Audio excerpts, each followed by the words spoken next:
Том мен Бекки. Осы мектептің мұғалімі Доббис мырза. Ол күнде сыныпта отырып, үстелдің тартпасынан бір кітапты алып оқуға кіріседі.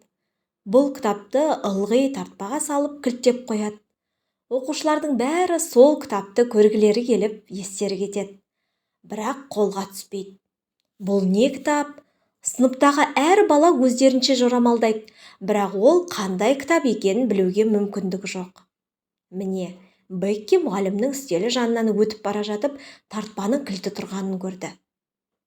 Мұндай сәті келген істі қалай жіберуге болады? Ол жан-жағына қарап еді, тірі жан жоқ. 1 минуттан кейін Бекки кітапты қолына ұстап тұрды. Кітаптың аты «Анатомия». Авторы пәлен деген профессор. Бұл қызды қызықтырған жоқ. Бірінші бетін аша бастады. Осы кезде біреудің көлеңкесі кітап бетіне түсті. Есіктен Том Сойер еніп келе жатыр екен. Бекки тездетіп кітапты жауып жатқанда бір беті жыртылып кетті. Ол кітапты жәшікке сұға салып, кілтті бұрады да өкініш пен ұяттан жылап қоя берді.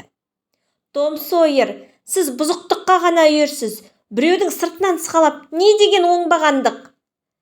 Сенің не қарап тұрғаныңды мен қайдан білейін? Ұялсаңызшы, Том Сойер, сіз әрине мені айтып қоясыз. Содан соң мені жазалайды. Мен не істеуім керек? Не істесем екен? Қыз өкіріп жылап, бөлмеден шыға жөнелді. Том оның аяқ астынан шабуыл жасағанына таңданып, не істерін білмей тұрып қалды. Марк Твен орыс тілінен аударған Фариза Оңғарсынова.